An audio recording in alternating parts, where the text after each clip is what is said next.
Père, nous nous réjouissons que ce soir nous sommes trouvés en toi. Merci pour le privilège d'être connus de toi. Merci pour le privilège de faire partie de ta famille. Non seulement partie de ta famille, mais aussi partie de Power City. Nous sommes très enthousiastes de l'idée ou à l'idée d'avoir le privilège de nous voir, de communier, d'apprendre ensemble et d'accomplir le mandat de Christ jusqu'aux extrémités de la terre.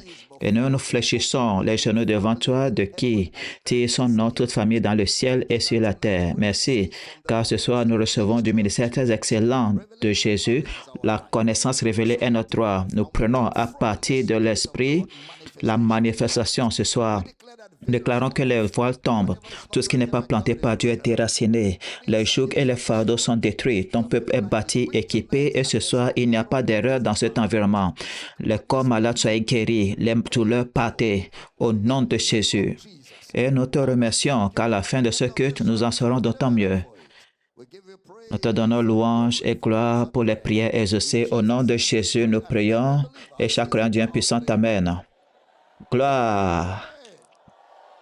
Levez la main droite vers le ciel et relâchez notre foi ensemble alors que nous disons ces mots. Je suis né de Dieu. Je suis né de la parole.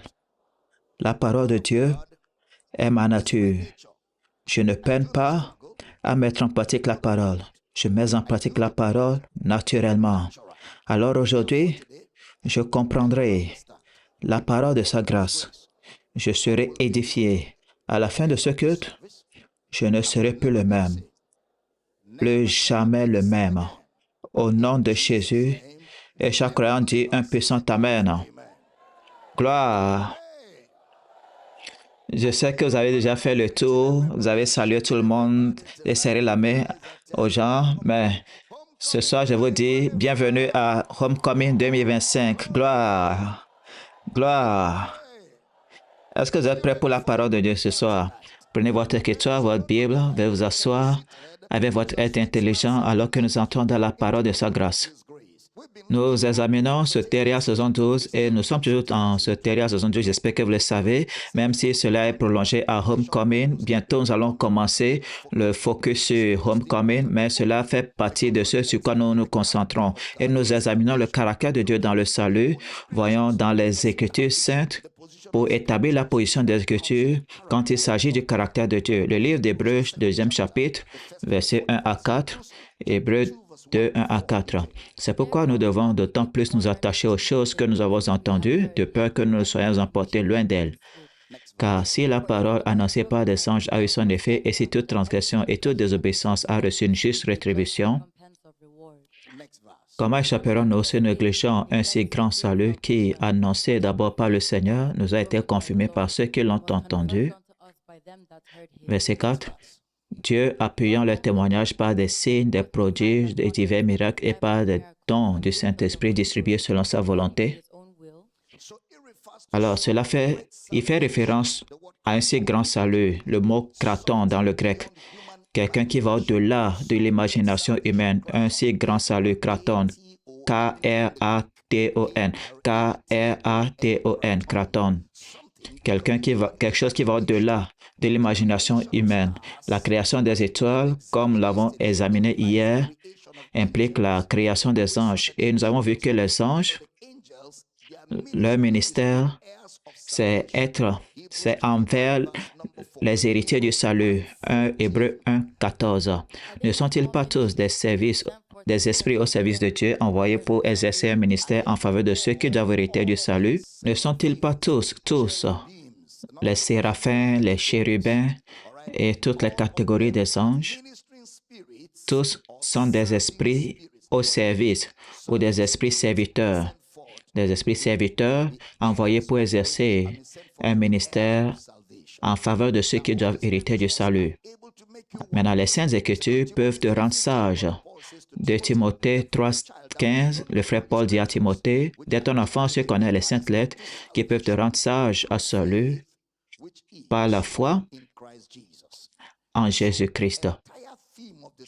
Alors, le thème principal des Écritures est le salut par la foi qui est en Jésus-Christ. Alors, le salut, c'est la foi en Jésus-Christ. Ensuite, il dit, toute écriture est inspirée de Dieu et est utile pour la doctrine.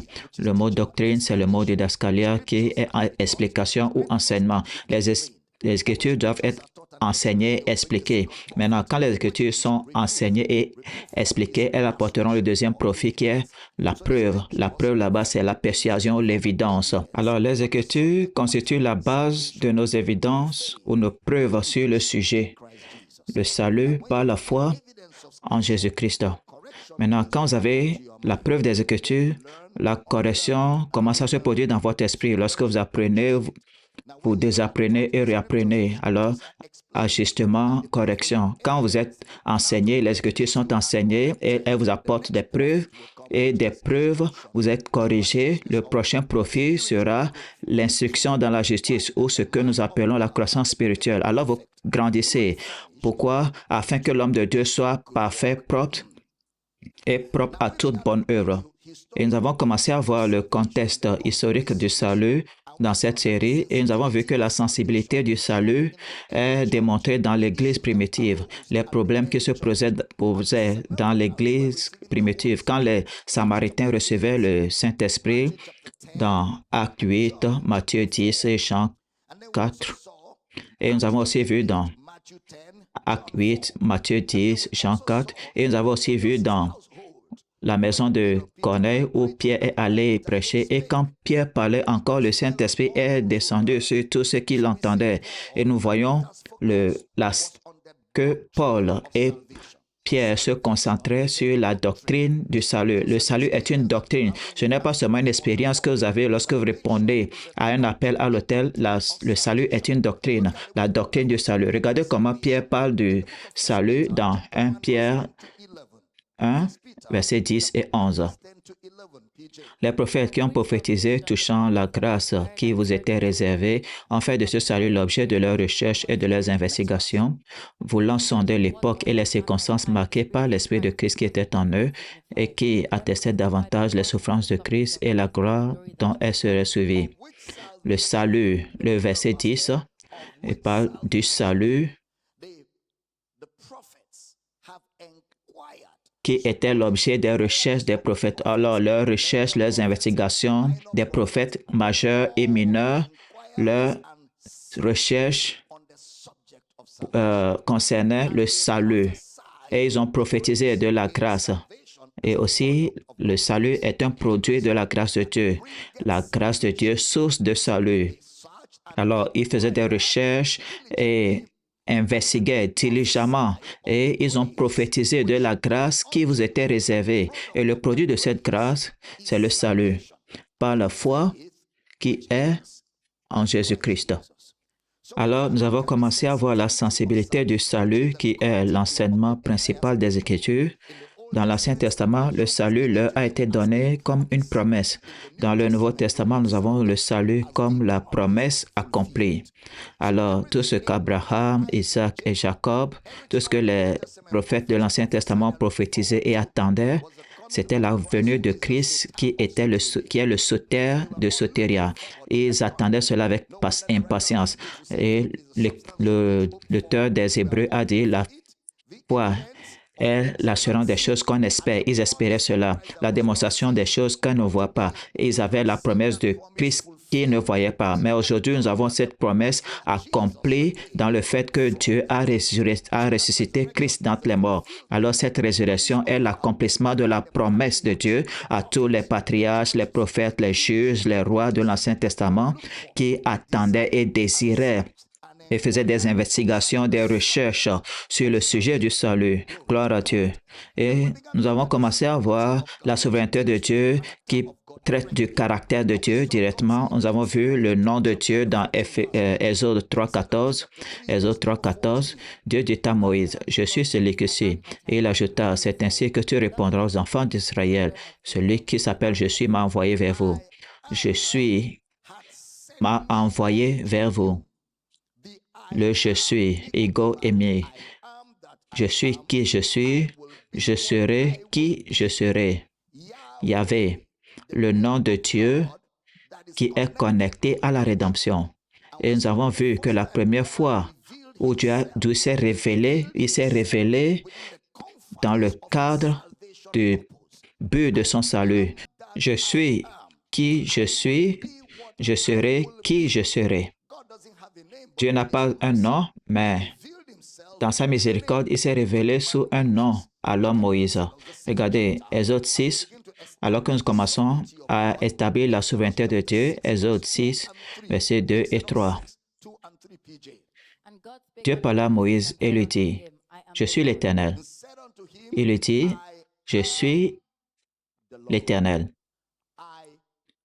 Je suis l'Éternel. » Nous avons vu dans Exode 3, 14, « Je suis celui qui suis. » Exode 6, « Je suis l'Éternel. » Exode 3, 14, « Je suis celui qui suis. » Exode 6, 2, « Je suis l'Éternel. » Exode 6, 3 maintenant, « Je suis apparu à Abraham, Isaac et à Jacob comme le Dieu Tout-Puissant, mais sous mon nom, l'Éternel, je ne me suis point fait connaître à eux.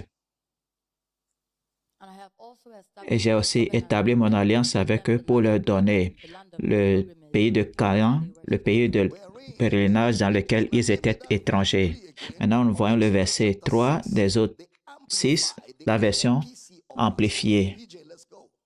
Je suis apparu à Abraham, à Isaac et à Jacob comme le Dieu Tout-Puissant El Shaddai, mais par mon nom, l'Éternel, il y avait le nom rédempteur de Dieu. Je ne me suis pas fait connaître à eux dans des actes et dans de grands miracles. Mais par mon nom, l'Éternel, il y avait le nom rédempteur de Dieu. Alors, quand Dieu se révèle en tant que je suis, la révélation personnelle de Dieu était dans les limites de la rédemption. Toute la révélation de Dieu dans les Écritures est dans les limites de la rédemption du salut par mon nom rédempteur, le nom de Dieu qui signifie salut. Yahvé veut dire salut. Yeshua. Yeshua. Et nous avons commencé à voir les mots comme royaume hier. Et nous avons dit que le mot royaume n'est pas un résultat, mais c'est une intention. Quand vous entendez roi, royaume, le roi sur le royaume n'est pas responsable de tous les résultats de ce royaume. Le roi peut faire des lois, il peut faire des décrets dans son royaume, mais les lois et les décrets du roi ne sont pas des résultats, ce sont des intentions, ce sont ses plans, ses desseins pour ce royaume. Les individus auront la liberté d'obéir aux instructions du roi ou de désobéir. Le fait que Dieu soit roi de l'univers ne le rend pas responsable des résultats, des décisions des membres de l'univers, tout comme les rois de l'Ancien Testament. Dieu est roi sur tout. Dieu est roi des rois. Cela ne veut pas dire qu'il est responsable des résultats, des décisions des citoyens dans son royaume. Il révèle son plan, il révèle sa volonté, il révèle son intention envers les citoyens, mais il leur revient de prendre la décision de coopérer avec lui ou non. C'est pourquoi la semaine dernière, nous avons pris le temps d'établir la volonté humaine comme faisant partie de ce qui fait de l'homme un homme. L'homme n'est pas homme sans la volonté humaine. Dieu a créé l'homme une créature de choix. Il a la liberté de dire oui, même à Dieu, et de dire non, même à Dieu. Si l'homme n'avait pas la liberté de dire oui et non à Dieu, la volonté de Dieu, c'est que tous les hommes soient sauvés, mais alors tous les hommes seraient sauvés. Mais nous savons tous que tous les hommes ne sont pas sauvés, et nous savons tous que tous les hommes ne sont pas sauvés. Il y en a qui disent délibérément, je ne veux pas de Dieu, et ils ne vont jamais croire à Dieu jusqu'à leur mort. Même Dieu, le roi du domaine, veut que tous les hommes soient sauvés et a agi le proïso et le proïsmos de Dieu. Il a fait connaître ses intentions et il a pris des actions pour amener à accomplissement son intention. Mais tout cela est sujet à l'acceptation ou au rejet de l'homme. Maintenant, quand nous disons le roi ou quand nous disons le royaume du roi, nous ne parlons pas d'un résultat, nous parlons d'une intention, l'intention de Dieu. Et nous avons vu le dessein, nous allons voir cela encore plus dans ce culte, le dessein, le conseil, et nous établissons la volonté de Dieu, le conseil de Dieu, le dessein de Dieu et le plan de Dieu. Et nous allons examiner tout cela dans les prochaines minutes. Mais il est important pour moi d'établir rapidement que la volonté de Dieu n'est pas un résultat. Nous avons vu cela hier. La volonté de Dieu est une intention. Dieu veut, Dieu voudra. Ce n'est pas Dieu va forcer, ou ce n'est pas que Dieu décidera, mais Dieu veut que tous les hommes soient sauvés. C'est ça la volonté de Dieu. Il veut que tous les hommes soient sauvés. Mais tous les hommes ne sont pas sauvés. Pourquoi? Parce que l'homme a une volonté à lui donnée par Dieu et a la liberté de choisir, d'accepter la volonté de Dieu ou pas, en commençant par Genèse chapitre 2, l'arbre de la vie, l'arbre de la connaissance du bien et du mal. Si tu prends l'autre, tu seras mort. Mais le choix te revient. L'homme a été créé, une créature de choix. Cela veut dire donc que Dieu n'est pas au contrôle de toutes choses. Dieu n'est pas au contrôle de toutes choses. Au moment où Dieu donne à l'homme le pouvoir de choisir, Dieu a laissé le contrôle de toutes choses à l'homme. En tout cas, en ce qui concerne cette planète. Le ciel est le trône de l'Éternel et tu as donné la terre au Fils de l'homme. Hier, nous avons vu la volonté de Dieu, le mot grec bolemai, B-O-U-L-A-M-A-I, qui signifie vouloir ou avoir une intention. Et hier, nous avons aussi vu le dessein de Dieu. Vous savez, toutes choses concourent au bien de tous ceux qui sont appelés selon son dessein. Alors, le dessein de Dieu n'est pas un résultat. Le dessein de Dieu est encore une intention selon son dessein. Et ce dessein-là, ce n'est pas un résultat. Ce dessein est une intention. L'intention de Dieu. Le mot prothesis dans le grec. P-R-O-T-H-E-S-I-S.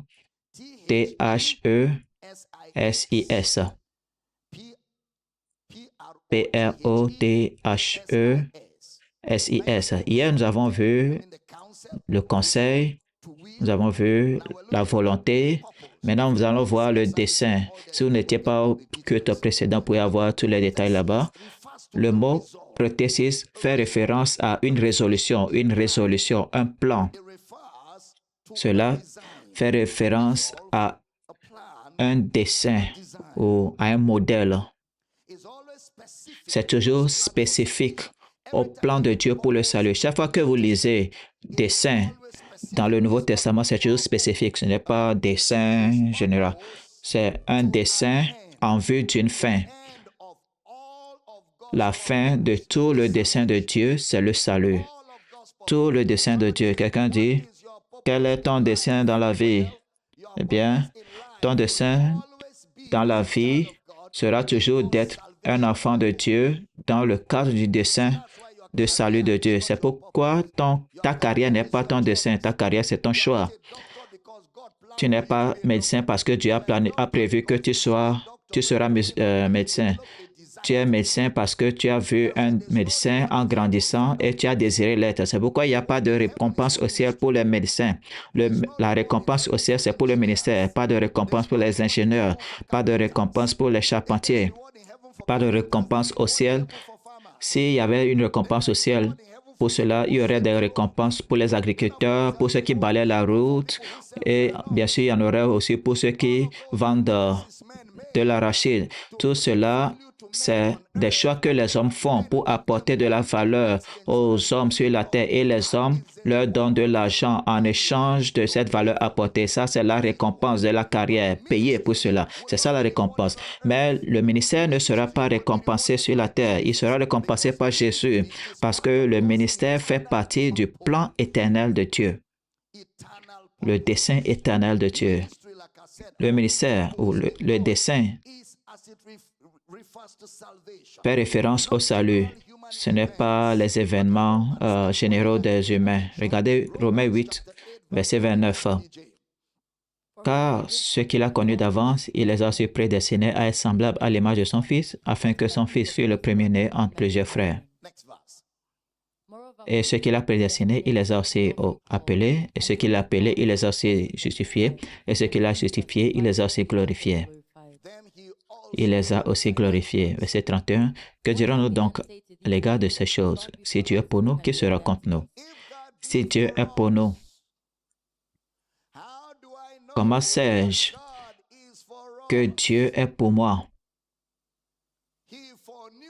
Il nous a connus d'avance, il nous a prédestinés, il nous a appelés, il nous a justifiés, il nous a glorifiés. Toutes ces choses sont le prorismos de Dieu pour soutenir le proriso de Dieu, pour démontrer que Dieu est pour nous. Aucune de ces actions ne nous est imposée. Toutes ces actions, aucune de ces actions ne nous est enlevée. Ces actions sont un don pour nous. Si Dieu est pour nous, c'est la preuve que Dieu est pour nous. Alors, quand il dit qu'il sera contre nous, il ne parle pas d'un ennemi au village. Qui sera contre nous veut dire qui accusera, qui condamnera, qui vous disqualifiera devant Dieu avec toutes ces actions que Dieu a prises pour vous montrer qu'il est pour vous. C'est pourquoi il dit, si Dieu est pour nous, qui sera contre nous? 32.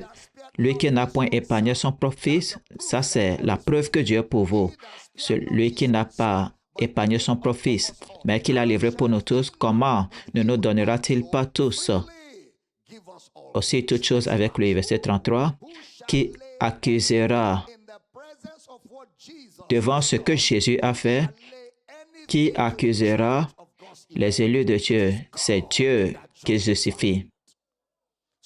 Alors, quand quelqu'un essaie de dire, rappelle-toi, tu es comme ceci, Jésus dit non, mon sang a réglé cela. Rappelle-toi, tu es comme ceci.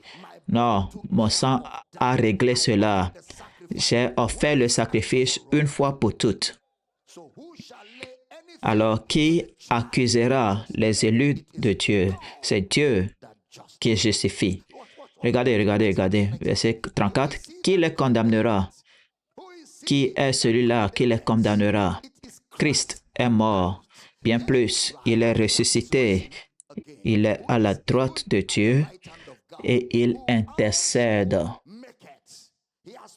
Il ne s'est pas retiré d'intercéder. Alors, tant qu'il intercède, il n'y a pas d'accusation. Alors, même dans ton tort actuel, son office d'intercession s'en occupe. Gloire à Dieu. Quelqu'un dit, le docteur Damina donne aux gens le droit de pécher. Non, monsieur. Toi, tu fais une caricature du sacrifice unique et définitif de Jésus. Tu en fais une caricature. C'est un sacrilège. C'est une abomination. Sous la loi, on devait te lapider. Oh oui, nous prenons le péché à la légère parce que Jésus a vaincu le péché. Nous prenons le péché à la légère parce que Jésus est la propitiation pour nos péchés et non seulement pour les nôtres, mais pour les péchés du monde entier. Oui, nous prenons le péché à la légère car le péché n'aura pas de pouvoir sur l'homme qui est en Christ. Oui, nous prenons le péché à la légère car comment nous qui sommes morts au péché pourrons-nous encore vivre là-dedans? Oui, nous faisons peu de cas du péché parce qu'il n'y a qu'un seul médiateur entre Dieu et les hommes, Jésus-Christ homme, qui intercède pour nous. Ce n'est pas comme si Jésus s'agenouillait devant le Père et disait, papa, ne te fâche pas, ne te fâche pas. J'ai vu ce qu'il a fait, ne te fâche pas. Non. Jésus, ce qu'il a fait, l'œuvre accomplie qu'il a faite, c'est l'intercession. Son œuvre accomplie, c'est ça l'intercession. Tant que cette œuvre accomplie est là-bas, le diable ne peut jamais vous accuser. Le diable n'a pas cette audace Parce qu'il n'y a donc maintenant aucune condamnation pour ceux qui sont où? En Christ. Où êtes-vous? En Christ. Alors vous êtes libérés des condamnations pour toujours et à jamais. Je pensais que quelqu'un allait crier Alléluia.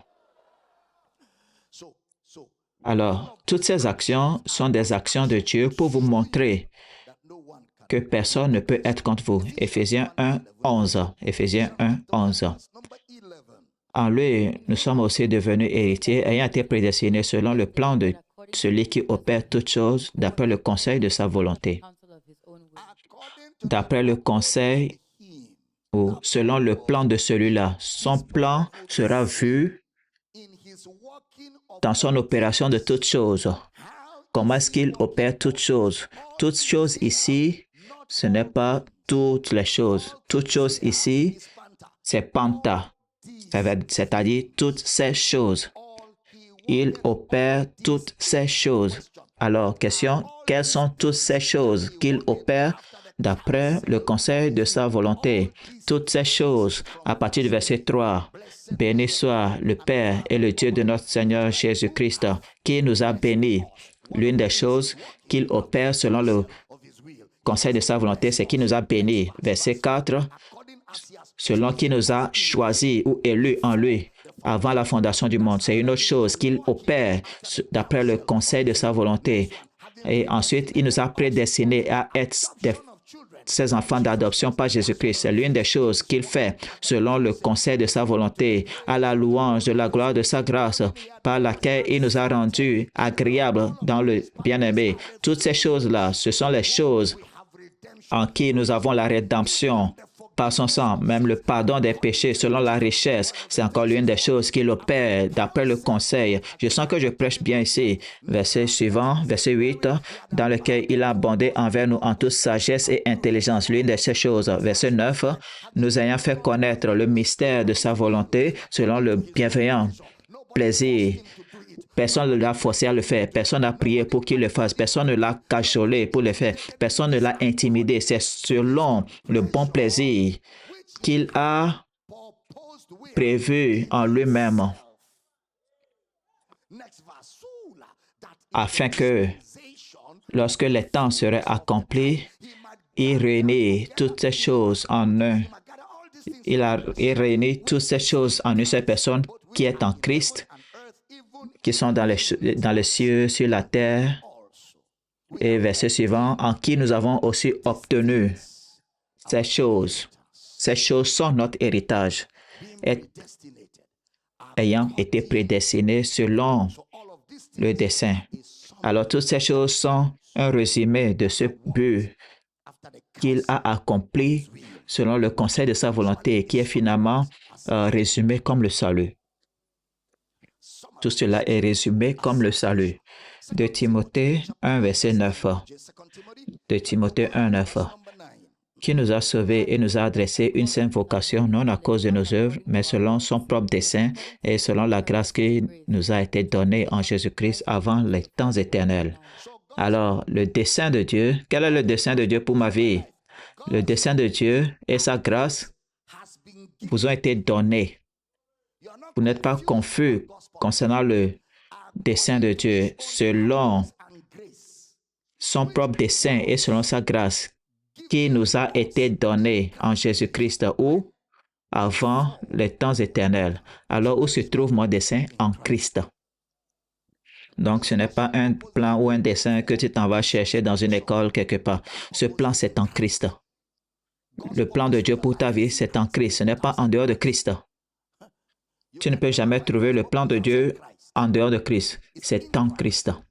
Ce n'est pas une sorte de discours de motivation et dont ils ne savent même pas comment le terminer. Ils vont parler, dire de belles choses, mais quand vous regardez, tout est vide et ça ne mène nulle part.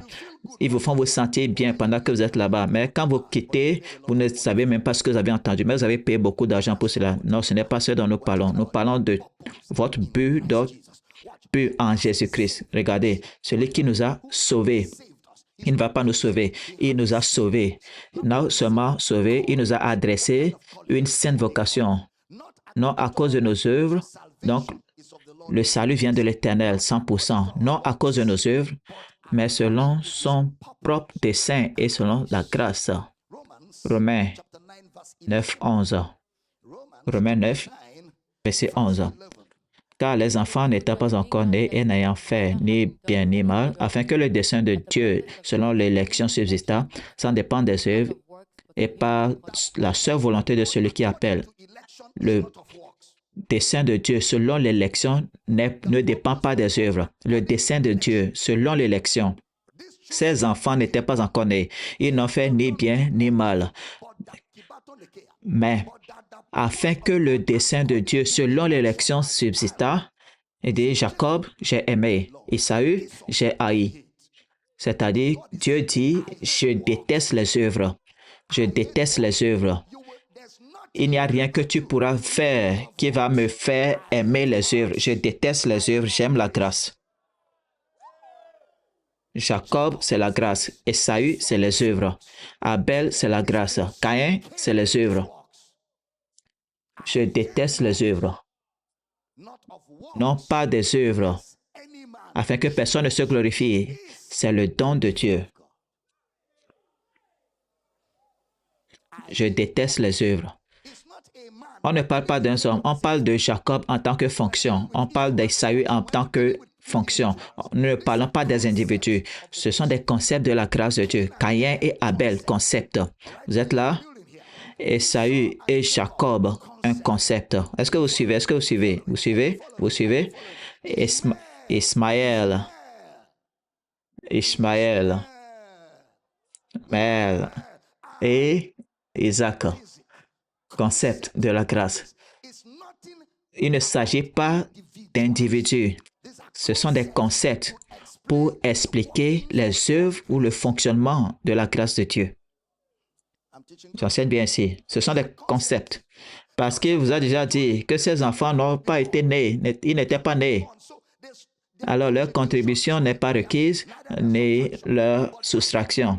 Mais afin que le dessein d'élection, c'est-à-dire l'élection de Dieu, n'est pas fondée sur ce que quelqu'un a fait, mais c'est sur ce que Christ a fait. Lorsque vous recevez ce que Christ a fait, vous faites partie de l'élection de Dieu. Alors l'élu, c'est Christ. Personne n'est élu, personne n'est rejeté. Seul Christ est élu. Et lorsque vous recevez Christ, vous devenez élu. J'enseigne bien? Ce sont des concepts de la grâce de Dieu. Alors c'est ça le dessein de Dieu en Christ Jésus. Le dessein de Dieu où? En Jésus-Christ. Alors, le dessein n'est pas généralisé. Encore, vous ne pouvez pas utiliser but ou dessein pour blâmer Dieu pour les choix de l'homme et les conséquences des choix de l'homme. Vous ne pouvez pas utiliser le dessein pour cela. Vous ne pouvez pas utiliser la volonté de Dieu pour blâmer Dieu pour les choix de l'homme. Tu as épousé une femme qui te frappe et te bat. Tu ne peux pas blâmer Dieu pour les coups que tu reçois. Ce n'est pas la volonté de Dieu. Ce n'est pas non plus le but de Dieu. Le dessein et la volonté de Dieu ne sont pas vus dans le mariage. Le mariage, c'est le choix de l'homme, la volonté de l'homme, le plan de l'homme. Le dessein de Dieu se trouve où? Dans le salut.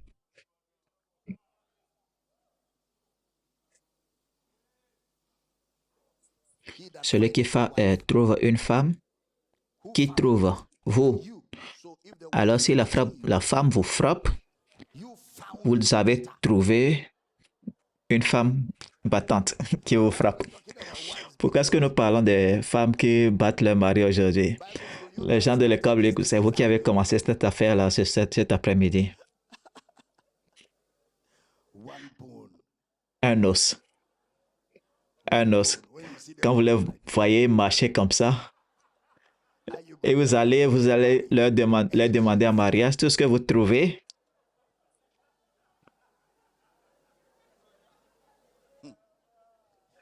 Je fais comme ça. Bon voyage. Ne me regardez pas. Nous avons passé un bon moment avec les écoles, à l'école biblique. Dis la volonté de Dieu, le dessein de Dieu en Christ. Tout est en Christ, dans le cadre du salut. Et aussi, nous avons ce que nous appelons La volonté de Dieu, telema dans le grec, T-L-E-T-E-L-E-M-A, telema. Cela fait référence à une volonté morale ou le désir de Christ d'accomplir le plan de Dieu ou du Père. Lorsque vous entendez la volonté de Dieu, c'est le désir de Christ d'accomplir le plan du Père. C'est la volonté de Dieu. Ce n'est jamais utilisé pour un décret qui doit se produire. Et pour le prouver, les tentations de Jésus. Chérie, tu sais, Dieu n'a jamais forcé Jésus à mourir. Non, non. Au moment où Jésus est devenu un homme, Dieu n'a jamais forcé Jésus, l'homme, à mourir. Non, non. Sinon, la tentation de Jésus serait une arnaque. Il était tenté en toutes choses. Vous ne pouvez pas appeler cela une tentation si ce n'est pas une tentation. Vous vous rappelez, il a pleuré dans le jardin de Gethsémane et il a dit, Père, je ne veux pas de la coupe. Il ne faisait pas de la comédie, il ne jouait pas de la comédie. Il le pensait vraiment, je ne veux pas de cette coupe. Pas ce que je veux. C'est à ce moment-là qu'il s'est soumis à la mort. Il s'est soumis au plan. Il s'est soumis. Même quand il a dit, comme il est écrit dans le volume du livre, pour faire ta volonté, ô Dieu, il a dit, je ne veux pas de cette coupe. Si c'est possible que cette coupe passe loin de moi. Néanmoins, il se soumet maintenant. Il aurait pu dire, je ne veux pas de la coupe, tu ne peux rien y faire. J'ai changé d'avis, j'ai le droit de changer d'avis. Mais il s'est souvenu de moi, il s'est souvenu de toi, il s'est souvenu de toi. Et il s'est posé cette question. L'éternité avant, sans ceci, comment est-ce que ce serait? Tu ne voulais pas du paradis sans nous. Jésus, tu as fait descendre le ciel. Mes péchés étaient nombreux, ta grâce était plus grande. Qu'est-ce qui peut nous séparer maintenant? Asseyez-vous, on va continuer. Imaginez, il a juste imaginé le ciel sans toi. Ce serait ennuyant. Toi, comme ça, ministre de l'enjaillement ou de la jouissance. Toi, comme ça. Comment est-ce que le ciel serait sans des gens comme nous? C'est nous qui sommes pleins d'action.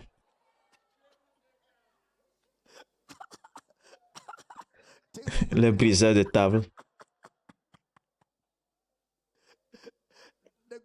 La bonne nouvelle, c'est que les tables au ciel ne peuvent pas être brisées. Elles ne sont pas faites de matériaux fragiles.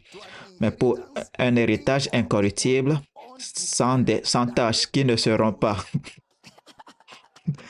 L'addition, c'est à moi. Gloire à Dieu.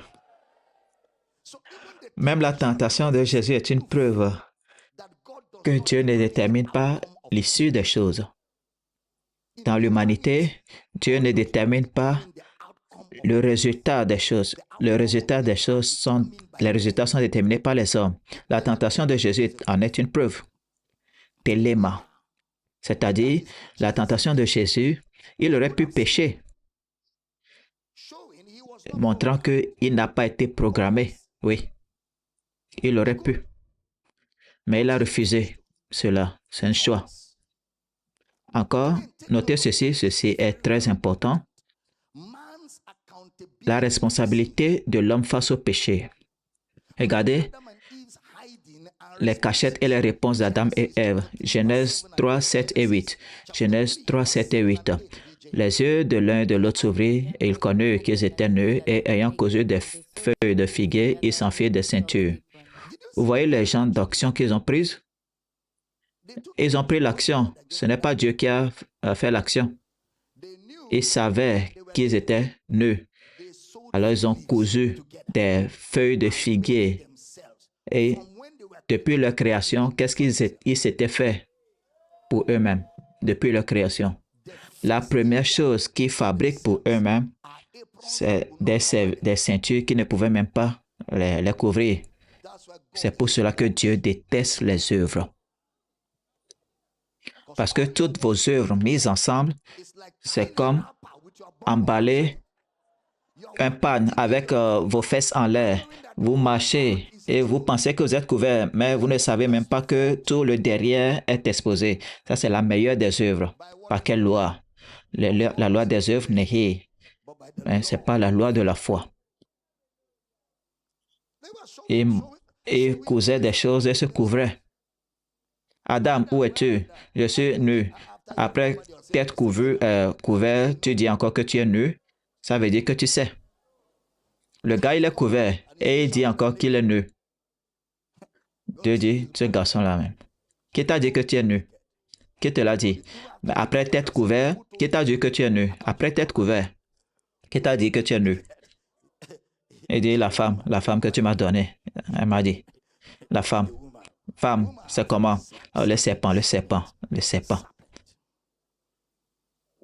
Dieu dit, sortez, vous tous. Sortez. Enlevez ces choses inutiles. Alors Dieu a pris la peau des animaux, il les a pointés vers l'évangile. L'action immédiate de Dieu était de les orienter vers l'évangile, la peau d'un animal. Voici l'agneau de Dieu. Il a pris la peau d'un animal. Il dit, voici votre sauvetage. Non seulement il a pris la peau d'un animal et les a couverts, et ils se sont sentis couverts et ils savaient que le seul moyen de se libérer de cette nudité, c'était un animal, l'agneau de Dieu. Il leur prêchait l'évangile. Ce n'était pas suffisant. Il a placé des épées flamboyantes pour ramener l'homme vers le chemin de l'arbre de vie. Depuis la Genèse, il a commencé à démontrer sa bonté, à démontrer sa gentillesse depuis la Genèse. Mais regardez l'homme se cachait. Et verset 13, Dieu a commencé à parler au serpent. Genèse 3, 13. L'Éternel Dieu dit à la femme, qu'est-ce que tu as fait? Et la femme dit, le serpent m'a séduite et j'en ai mangé. L'Éternel Dieu dit au serpent, puisque tu as fait cela, tu seras maudit entre tous les bétails et tous les animaux des champs. Tu marcheras sur ton ventre et tu mangeras de la poussière tous les jours de ta vie. Tu es maudit. Tu es maudit. Maintenant, vous savez, dans l'hébraïsme, le mot maudit, ce n'est pas comme si je te maudissais, les gens qui font les signes de la mer. Dans l'hébraïsme, le mot maudit, ce n'est pas tomber, meurt, sois rôti, sois cuit, qui va manger. Dans l'hébraïsme, lorsque nous disons que tu es maudit, ça veut dire que tu n'es pas le bienvenu. Tu n'es pas le bienvenu ici. Quand nous disons que tu es béni, cela veut dire que tu es le bienvenu ici. C'est toujours l'évangile. Celui qui croit n'est pas condamné. Celui qui ne croit pas est déjà condamné. C'est la même chose. Ce n'est pas comme si Dieu disait, homme, maudit, ouaka, serpent, ouaka, madame, ouaki, vous tous, ouah. Non, non. C'est pour cela que vous ne pouvez pas lire la Bible avec le français d'aujourd'hui. Vous devez la lire dans la langue dans laquelle elle a été écrite. Vous n'êtes pas le bienvenu dans mon plan. Vous n'êtes pas le bienvenu à cause du choix que vous avez fait. Vous ne pouvez pas accéder à mon plan, à ma volonté, et vous ne pouvez pas accéder à mon objectif. Vous avez fait votre choix d'être sans moi. Mon absence dans votre vie, c'est la malédiction. Vous n'êtes pas les bienvenus. Vous n'êtes pas les bienvenus. Ce n'est pas malédiction. En fait, quand l'écrivain des Hébreux faisait l'exégèse sur « Je bénirai ceux qui te béniront, je maudirai ceux qui te maudiront, et en toi toutes les familles de la terre seront bénies », l'écrivain des Hébreux n'a pas mis malédiction, il a juste mis bénédiction. Il n'a jamais ajouté malédiction, parce que la malédiction n'est pas une déclaration. La malédiction est une absence. C'est une absence. Hébreux 6, 14, en disant « En bénédiction, je te bénirai. » Et je multiplierai ta semence. Il n'a pas jeté la malédiction. Il s'est juste arrêté aux bénédictions. Parce que C'est inclus. Oh, c'est prononcé sans être prononcé. Une fois que vous rejetez la bénédiction, c'est automatique. Que vous êtes dans la malédiction, c'est automatique. On n'a pas besoin de la prononcer. Vous n'êtes pas dans la bénédiction, vous êtes dans la malédiction. Lorsqu'il n'y a pas de lumière, qu'est-ce qu'il y a? Quand il n'y a pas de lumière, quand la lumière quitte un bâtiment, est-ce qu'il faut appeler l'obscurité? Quand la lumière sort, qu'est-ce qui se produit? Vous ne l'appelez pas l'obscurité. L'absence de Dieu, c'est l'obscurité. Quand la vie quitte, qu'est-ce qui se passe au corps? Il meurt. Vous n'avez pas besoin de l'inviter, pas besoin de l'appeler. C'est automatique. C'est impliqué ou sous-entendu que si vous n'êtes pas béni, vous êtes maudit. Pas que quelqu'un vous maudit. Parce que vous n'avez pas choisi la bénédiction, vous êtes maudit. Vous n'avez pas encore pris. C'est automatique. Parce que vous n'avez pas choisi la bénédiction, vous êtes maudit. Je n'ai pas besoin de prier pour cela. Non. Ce n'est pas une prière. Ce sont les répercussions du fait de ne pas avoir reçu la bénédiction. Juste comme quand vous n'avez pas de vie, quelle est la répercussion de l'absence de vie? La mort. La mort n'est pas une création. La vie est une création. La vie est créée, mais la mort n'est pas créée. D'accord? Jean 1, 1. Jean 1, 1, 1 à 3. Jean 1, 1 à 3. Au commencement était la parole, et la parole était avec Dieu, et la parole était Dieu. Elle était au commencement avec Dieu. Alors, commencement, c'est la Genèse. Vous êtes là? Commencement, c'est la Genèse. Le commencement, c'est la Genèse. Dans la Genèse était la parole. La parole était avec Dieu, la parole était Dieu. Alors, Jésus était Dieu dans la Genèse. Dans la Genèse était Dieu et la parole était avec Dieu, la parole était Dieu. Elle était au commencement avec Dieu.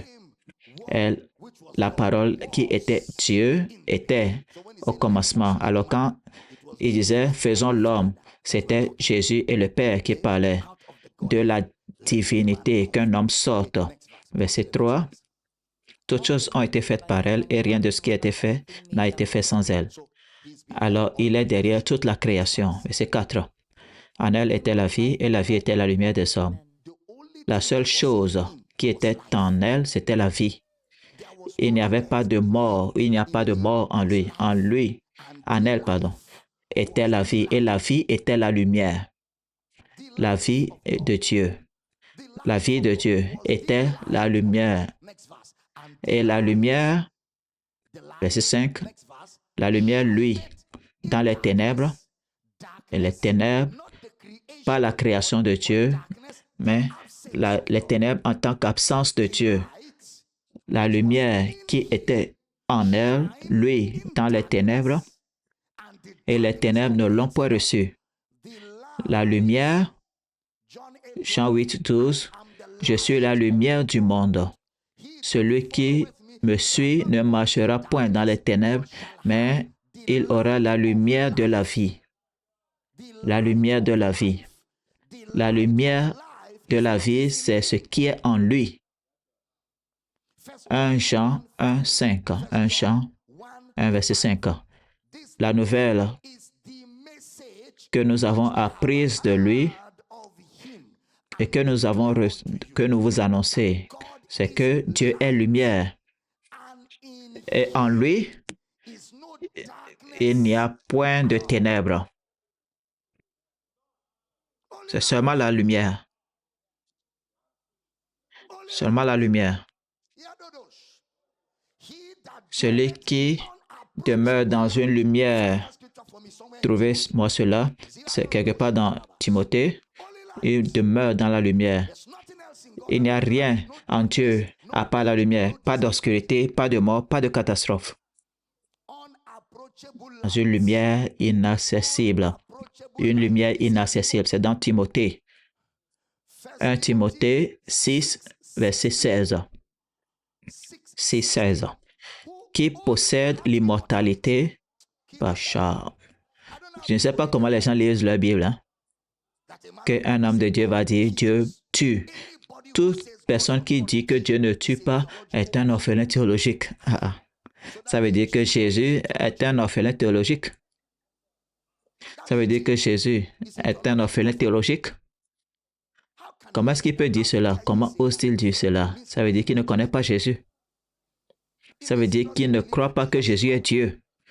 Tout homme de Dieu qui va dire que Dieu tue ne croit pas à la déité de Jésus. Parce que si vous croyez que Jésus est Dieu et il n'a tué personne, cela déjà doit mettre en échec votre théologie, mais vous ne le connaissez pas. Qui seul possède l'immortalité, qui habite une lumière inaccessible. La résidence de Dieu, c'est dans la lumière, une lumière inaccessible que nul homme n'a vu ni ne peut voir, à qui soit l'honneur et la puissance éternellement. Amen. C'est tout ce qu'il a, l'immortalité et la lumière. C'est pourquoi l'évangile, c'est l'évangile de l'immortalité. L'évangile est l'évangile de l'immortalité.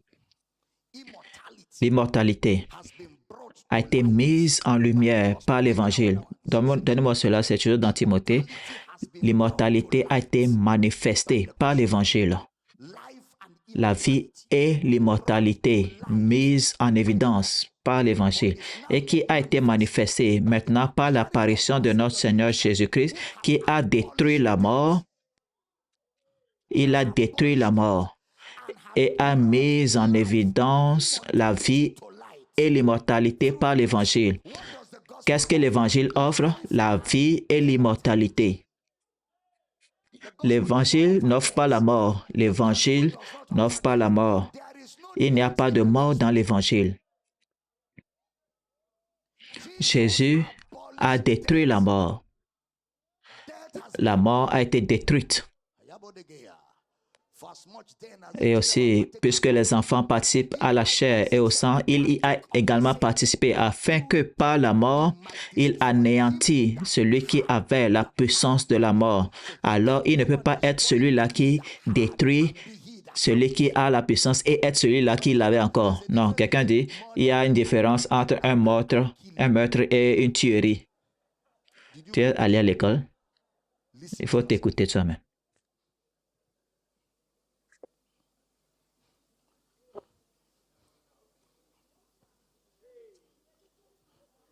Seule l'immortalité. En lui était la vie, et la vie était la lumière des hommes. Gloire à Dieu. Et la lumière lui ou dans les ténèbres. Ce qui veut dire donc que la responsabilité de l'homme pour le péché a montré que l'homme contrôlait le péché. En devenant responsable, cela montre que l'homme est celui qui contrôle le péché. C'est pourquoi Romains 5,12 dit, comme par un seul homme, le péché et la mort par le péché, alors l'homme est responsable du péché et de la mort, et non Dieu. L'homme est responsable. Parce que tu as fait cela, cela montre la responsabilité. Parce que tu as fait cela, rappelez-vous, le péché est entré dans l'homme par la volonté autonome d'Adam. C'est comme ça que le péché est entré. Dieu a créé le monde sans péché et l'homme a introduit le péché. Quelqu'un dit quel genre de péché il a introduit? Est-ce que c'est l'alcool? Ce n'est pas le péché que l'homme a introduit. L'alcool était là avant la création de l'homme. L'alcool existait déjà avant la création de l'homme. D'où vient l'alcool? Des arbres, n'est-ce pas? L'alcool ne vient-il pas des arbres? Les arbres étaient déjà créés avant la création de l'homme, n'est-ce pas? Non, l'alcool était là. Ce n'est pas l'homme qui a créé l'alcool. L'homme a juste découvert cela. Est-ce que tu dis que nous devons boire? Il faut avoir un peu de sens pour savoir que quand tu vas boire là, c'est dans les caniveaux qu'on ira te chercher. L'alcool était là, non? L'homme l'a juste découvert. Du vin de palme frais. Avant de me regarder comme ça, je n'ai jamais bu cela. Je ne sais même pas quel goût cela a. Je ne connais pas son goût. Je n'ai jamais bu ça. Si je vois du vin de Pâques, je ne le saurais pas ou je ne le reconnaîtrai pas. Comme ça, vous n'allez pas être là, me regarder et être là, dire, c'est pas étonnant qu'ils sont en train de sauter un peu partout. La façon dont ce papa saute un peu partout. Maintenant, je sais, j'ai la connaissance révélée. Non, non, c'est un mensonge. Non, ça c'est ténèbres, c'est pas une révélation. Si je vois le vin de palme maintenant, je ne le reconnaîtrai pas. Je ne le reconnaîtrai pas. Je ne plaisante pas. Si je vois le vin de palme, je ne reconnais pas. Quelqu'un dit c'est blanc. Tu n'es pas innocent. Tu n'es pas innocent. Mais je sais ce que tu iras. Les choses anciennes sont passées, n'est-ce pas? Gloire à Dieu.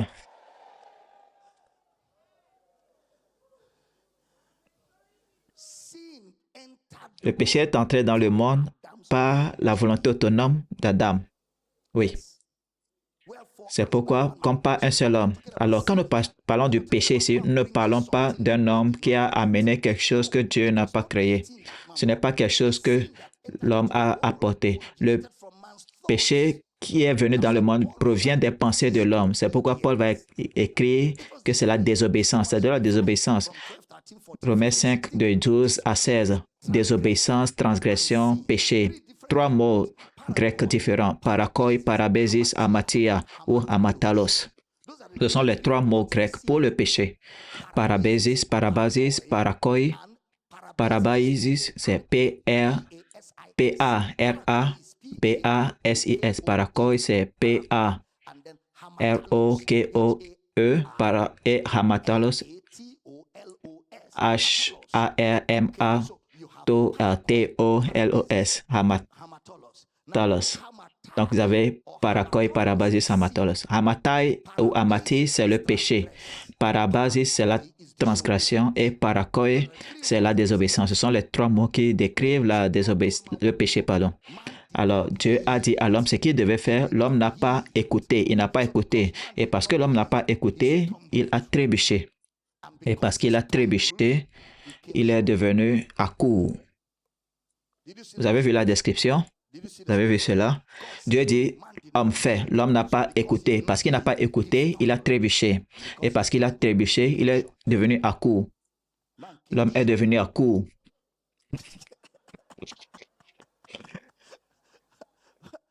Quand tous sont péchés et ont été privés, ils sont à court de la gloire de Dieu. Des fois, quand nous imitons graphiquement cela, ça entre mieux. L'homme n'a pas écouté, alors il a trébuché. Et parce qu'il a trébuché, il est devenu à court de la gloire de Dieu. C'est ça le péché. C'est ça le péché. C'est sorti de ses pensées. C'est sorti de ses pensées. Désobéir est sorti de ses pensées. C'est pourquoi obéir est sorti des pensées de Jésus. Pas ce que je veux. C'est ce qu'il pensait. Mais il a dit non. Que ta volonté soit faite. C'est pourquoi les tentations de Jésus étaient dans son esprit. Les trois tentations dans le livre de Matthieu, que ce soit tombe, saute du ciel ou bien change le pain en la pierre en pain, c'était dans sa pensée. C'est pas comme si Satan avait pris Jésus et dit, suis-moi, suis-moi, oui, je te suis. Tu vois, ces pierres-là, change-les en pain. Non, l'homme a jeûné 40 jours. Aucun homme de 40 jours ne sera là grimper les collines. Aucun homme de 40 jours qui a jeûné ne va être là gravir des montagnes. Et on dit qu'il l'a mené dans le plus haut sommet. Ce n'était pas un sommet physique, c'était dans sa pensée. Ce sont des images. Toi aussi, quand Satan te tente, il ne t'amène pas quelque part. Il amène ta pensée quelque part. Je sens que je prêche ici. Parce que chaque homme est tenté lorsqu'il est attiré par sa propre convoitise. C'est dans ta pensée. Tout le monde est tenté. Jésus était un homme. Il était tenté en toutes choses. La différence, c'est qu'il était sans péché, mais il était tenté parce qu'il était un homme. Chaque homme est tenté. La tentation n'est pas un péché. C'est succomber à cela qui est un péché. C'est pourquoi Jésus était sans péché, même s'il était tenté et il n'avait pas péché. La tentation n'est pas un péché, mais lorsque vous y cédez, c'est là que réside le péché, parce que la tentation est un appel à votre volonté, c'est un appel à votre choix. Et vous pouvez dire non, et vous pouvez dire oui. C'est quand vous dites oui à cela que vous péchez. Si vous dites non à cela, vous triomphez. Parce que tout ce que Dieu a créé devra être soumis à la volonté de l'homme sur la terre. Alors, l'homme a le dernier mot de faire ou de ne pas faire. J'enseigne bien. Caïn et Abel avaient tous des choix. L'acte de Caïn était sa propre responsabilité. Regardez ce que 1 Jean 3,12 dit de Caïn. J'aime cela. 1 Jean 3,12. Ne soyons pas comme Caïn, qui était du malin et qui tua son frère. Et pourquoi le tua-t-il? Parce que ses œuvres étaient mauvaises et que celles de son frère étaient justes. Ses œuvres étaient mauvaises. Il a pris la responsabilité de ses choix. Ses œuvres étaient mauvaises. Même chose au temps de Noé. Au temps de Noé, nous avons vu Adam et Ève, nous voyons Caïn et Abel, nous suivons les mouvements dans la façon dont cela a évolué. Au temps de Noé, les hommes faisaient ce qu'ils faisaient, ils ont fait ce qu'ils faisaient. Les hommes à l'époque de Noé ont fait ce qu'ils faisaient, montrant que Dieu n'était pas derrière leurs actions. Genèse 6, 2. Genèse 6, verset 2. Les fils de Dieu virent que les filles des hommes étaient belles et ils en prirent pour femmes parmi celles qu'ils choisirent. Verset 12. On va lire verset 3. Ensuite, regardez verset 3. Alors l'Éternel dit, mon esprit ne luttera pas toujours avec l'homme, car l'homme n'est que chair et ses jours ne seront de 120 ans. Dieu dit, regardez, la façon dont je fais appel à l'homme, je fais appel à l'homme et l'homme rejette mon appel. Dans 120 ans, la porte sera fermée. Il n'a pas dit que l'homme vivra pendant 120 ans. Il dit, je vais permettre à ma patience d'être de 120 ans. C'est pourquoi Noé a prêché pendant 120 ans, ce qui est un calcul de la patience de Dieu à l'époque de Noé. Et une fois que ce fut 120 ans, la porte de l'âge fut fermée parce que le temps de la grâce avait expiré. Ceux qui ont cru pendant ces 120 jours sont entrés et ceux qui n'ont pas cru, la pluie les a dégagés. Pourquoi? Parce que ce n'est pas Dieu qui tuait les gens, c'était le choix de l'homme qui apportait à l'homme le résultat de son choix. Le jugement au temps de Noé était le choix de l'homme apportant à l'homme le résultat de son choix. Quiconque croit en lui ne périra pas. Celui qui ne croit pas est condamné. Pourquoi est-ce qu'il est condamné? À cause de son choix. Nous enseignons bien. Alors quand les gens disent, pourquoi est-ce que Dieu a détruit le monde de Noé? Le nom de Noé était un type, comme Jacob et Ésaü, comme Abel et Caïn. C'était une typologie, une sorte de la fin du monde. C'est pourquoi quand les gens disent Jésus vient en septembre, ces gens-là, ils ont mangé des aliments lourds avant de dormir et ils ont fait des rêves de nourriture. Ils ont prédit, ils sont fatigués, cela n'est jamais arrivé, j'attends celui de septembre. Et ensuite, je vais faire une vidéo pour m'adresser à lui. Je vais lui donner, je vais lui faire une adresse bien détaillée et je vais bien le laver. Comme ça, la prochaine fois, il ne va plus recommencer. Jésus lui-même a dit, comme il en était du temps de Noé, il en sera de même au jour du Fils de l'homme. Alors, si vous voulez comprendre l'eschatologie est facile à comprendre en regardant ce que Christ a dit. La christologie, c'est l'explication de l'eschatologie. Nous savons que le Fils de Dieu est venu et nous a donné une intelligence. Et si vous voulez comprendre quelque chose au sujet du plan de Dieu, il faut utiliser les jumelles de Christ, comme c'était à l'époque de Noé, Jésus parlant, comment c'était à l'époque de Noé. Tout s'était produit jusqu'au déluge. Une fois que le déluge s'était produit, ce fut la fin du monde. Lorsque nous serons enlevés, il n'y a pas d'antéchrist qui viendra. Il n'y aura pas un autre monde. Le jour de l'enlèvement, c'est la fin du monde. Il n'y aura pas un autre jour après l'enlèvement. Et pour information, l'enlèvement n'est pas un mot biblique. Il faut laisser ça. On va s'occuper de ceci au jour de la résurrection. Comme au temps de Lot, Jésus a utilisé deux exemples parce que par la bouche de deux, trois témoins, une parole est établie. Alors, il a utilisé Lot et Noé. Comment c'était au temps de Lot? Lot a continué à prêcher, prêcher. Les gens ne vont pas croire. Et le jour où les anges sont venus et ils voulaient coucher avec les anges ont demandé à Lot, pardon, de quitter. Et quand Lot a quitté la ville de Sodome et Gomorrhe, la Bible nous dit que le feu a commencé à pleuvoir. Jugement. Un jugement. Alors, le jour où la trompette sonnera, ce monde prendra fin. C'est simple. Pas besoin de lire Apocalypse. La révélation est en Christ. Christ est l'incarnation de la révélation. Si j'ai entendu. Alors l'homme est responsable de ce choix.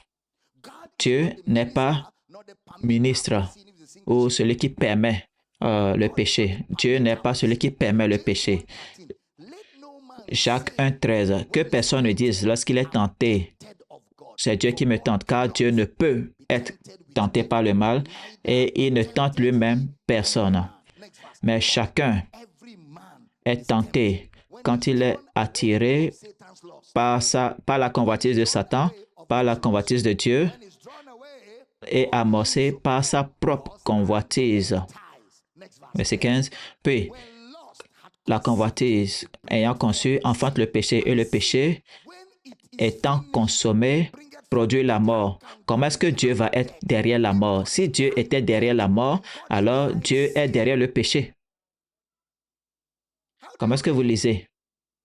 Si Dieu est derrière la mort, il est derrière le péché parce que la mort est une conception du péché. Quelqu'un dit non, nous parlons de la mort physique. Dieu est derrière la mort physique. Non, monsieur.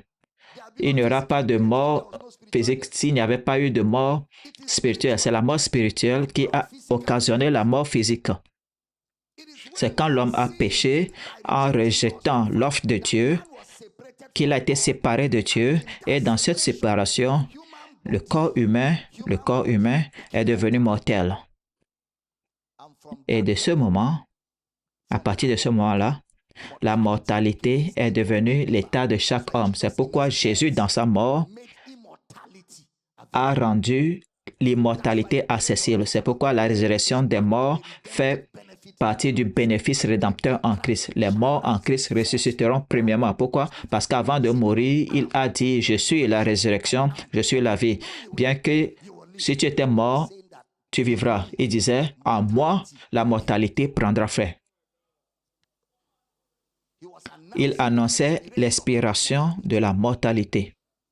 C'est pourquoi quand vous venez à Christ, vous êtes passé de la mort à la vie. J'enseigne bien, c'est toi.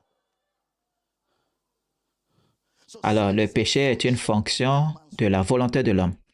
Le péché n'est pas une fonction de Dieu, c'est une fonction de la volonté de l'homme. Et quand là où il y a un péché, il y aura des conséquences. Les conséquences du péché, c'est ce que les gens appellent la mort et ils blâment Dieu pour cela. Mais Dieu n'est pas responsable des conséquences. C'est le choix de l'homme qui produit les conséquences. Tu dis à ton enfant, si tu mets le doigt dans le feu, ça va te brûler. La brûlure se trouve où? Dans le feu. Quand il va mettre la main dans le feu, est-ce que c'est moi qui l'ai brûlé? Qui l'a brûlé? C'est le feu. Quand PJ était plus jeune, je lui ai dit de ne pas mettre la main dans une prise électrique. Nous nous amusions dans la chambre et elle allait là-bas. Je suis allé devant elle. Elle rampait. J'ai dit, si tu fais ça, ça va te faire mal. J'ai fait ce signe-là. Elle a ri. Et j'ai pensé qu'elle avait compris. Ensuite, je suis sorti. Et quand j'étais revenu, son doigt était là-bas. Ça l'a électrocuté. Elle a ôté la main, elle a regardé autour d'elle. Et je la regardais. Je n'ai pas souri, je n'ai pas renfrogné la mine. Je n'ai pas changé de visage. Comme ça, elle ne va pas paniquer. Je regardais. Elle a commencé à pleurer. Et je l'ai tenue. Ça l'a électrocuté. Ça l'a choqué. Des fois, il faut permettre à ce que ça les choque un peu. Je plaisante, je plaisante. Est-ce que c'est moi qui l'ai électrocuté? Est-ce que c'est moi qui l'ai électrocuté ou choqué? Est-ce que vous allez me blâmer pour cela? Vous allez me blâmer pour cela? Non. Et je ne vais pas dire que on ne va pas avoir l'électricité à la maison parce qu'il y a un bébé à la maison. Quelqu'un dit, si Dieu savait que l'homme allait pécher, pourquoi est-ce qu'il a créé l'homme? C'est comme si tu disais, si tu sais que l'électricité va électrocuter ton bébé, n'apporte pas l'électricité chez toi à la maison. Donc on va rester dans le noir, on ne va pas pouvoir cuisiner, repasser nos habits parce qu'il y a un bébé à la maison. D'où vient ce genre de bébé?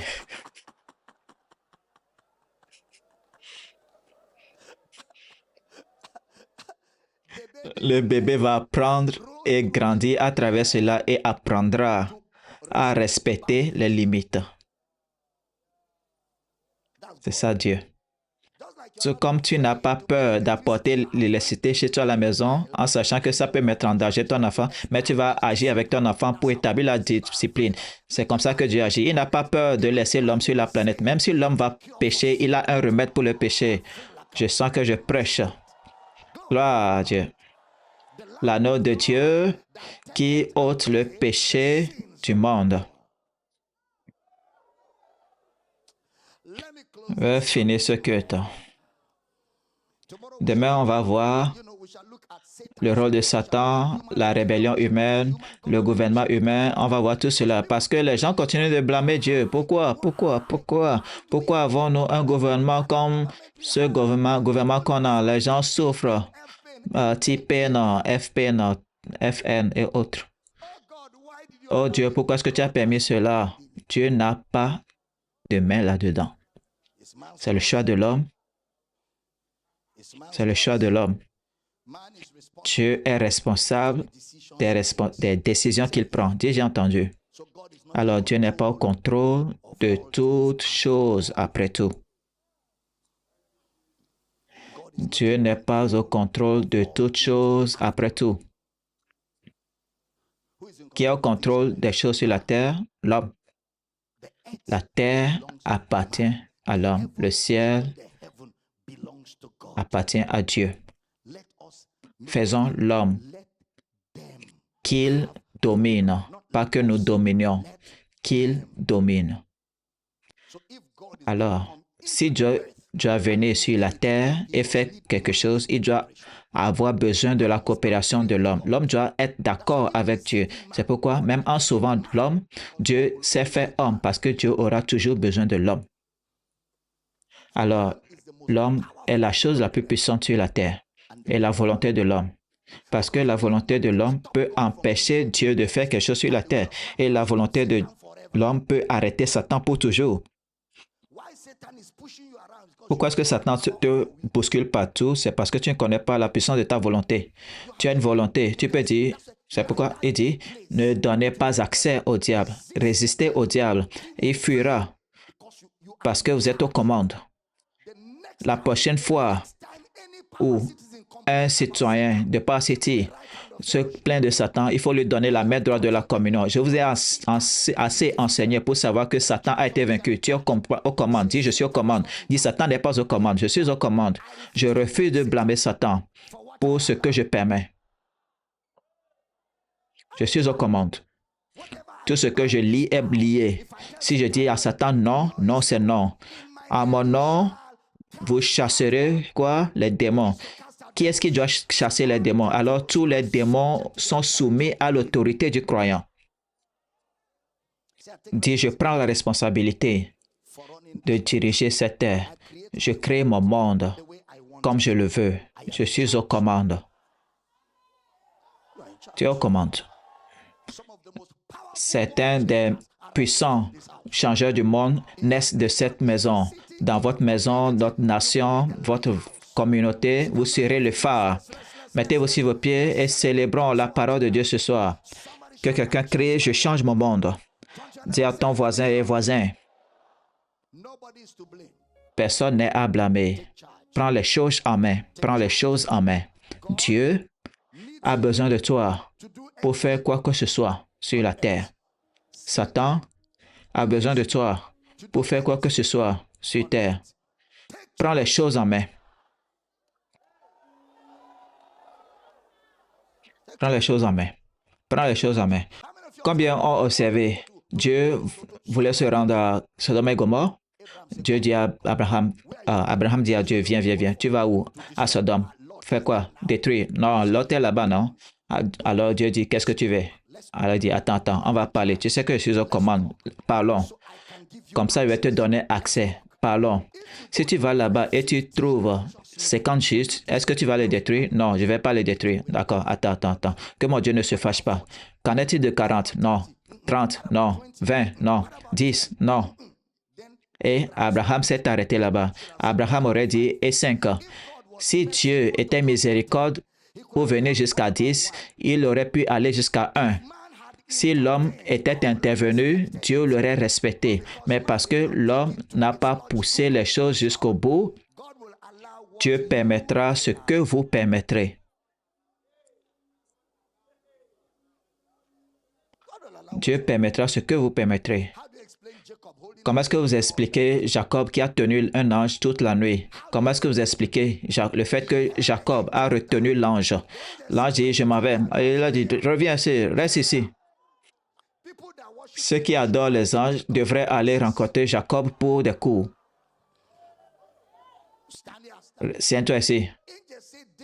L'ange dit, le jour va se lever. Ce ne serait pas bien qu'on nous voit en train de nous battre. J'ai dit, reste ici. Je t'ai demandé une seule chose. Soit tu le fais ou bien nous tous, on nous verra tous les deux. Bénis-moi ou bien tu restes ici. Et c'est ce que l'ange aurait dit. Dieu, j'ai été kidnappé. La rançon, c'est la bénédiction. Que veux-tu que je fasse? Je ne vais pas revenir. Hein. Ils m'ont retenu ici. Dieu dit, il faut changer son nom de Jacob à Israël. En tant que prince, tu as triomphé. Alors Jacob a triomphé de l'ange. Ça, c'est avant que Jésus ne meure. Combien plus après la mort de Jésus. Gloire à Dieu. Gloire à Dieu. Gloire à Dieu. Que quelqu'un crie, je suis aux commandes ici, je suis en autorité. Par le Saint-Esprit, je changerai mon monde. Je prêche l'Évangile. J'annonce la vérité de l'Évangile à ma génération. À cause de moi, des millions ont de l'espoir, ont un avenir. Parce que la sentence de Dieu se trouve dans ma bouche. Et je l'annoncerai jusqu'aux extrémités de la terre. Gloire à Dieu. Gloire à Dieu. Gloire à Dieu. Hey. Père, je prie pour tous ceux qui m'entendent, alors que votre Amen retentit comme un tonnerre. Gouvernez votre monde. Prenez le contrôle de votre monde. Vous prêchez l'Évangile à tout moment. Et alors que vous prêchez, le Seigneur marche avec vous, confirmant sa parole avec des signes et des prodiges au nom de Jésus. Partout où vous soyez, vous êtes gardés par la puissance de Dieu. Je déclare que votre bouche est très forte avec l'Évangile. À tout moment, vous prêchez l'Évangile. Vous êtes gardés et délivrés des hommes méchants et déraisonnables au nom de Jésus. Vous êtes enflammés pour manifester la grâce de Dieu. Tout va bien pour vous. Et je déclare que les jours restants de cette semaine, alors que nous commençons à célébrer, à communier ensemble, la connaissance révélée grandit dans vos cœurs jusqu'à ce que plus rien d'autre n'importe. Au nom de Jésus, vous êtes bénis au-delà de toute mesure. Une grande grâce est sur vous. Au nom de Jésus, nous prions. Et chaque croyant dit cet Amen sur une note de Homecoming.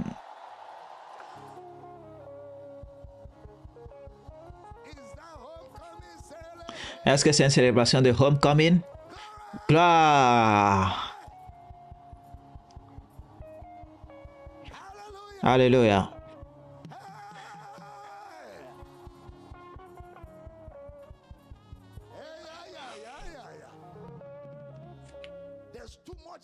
Il y a trop d'énergie dans cette maison. Le feu partout.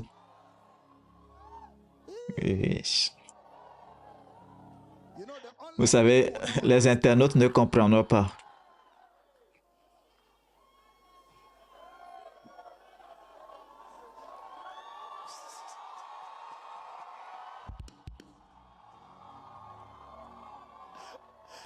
Gloire à Dieu. Prenez votre offrande d'honneur, donnons ce soir. On va chanter, danser, célébrer et donner. Prenez votre offrande d'honneur. Et dans quelques minutes, ce sera As a Counselor avec Michael Bush.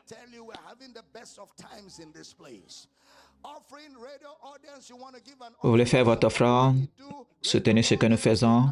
Vous avez les comptes dont les détails sont affichés à l'écran pour envoyer vos dons, vos offrandes à Power City International.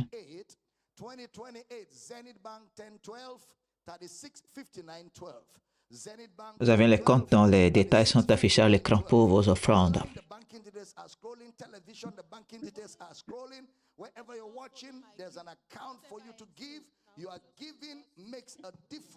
Ce que vous donnez fait une différence dans l'avancement de l'Évangile dans le monde entier. Levez votre offrande.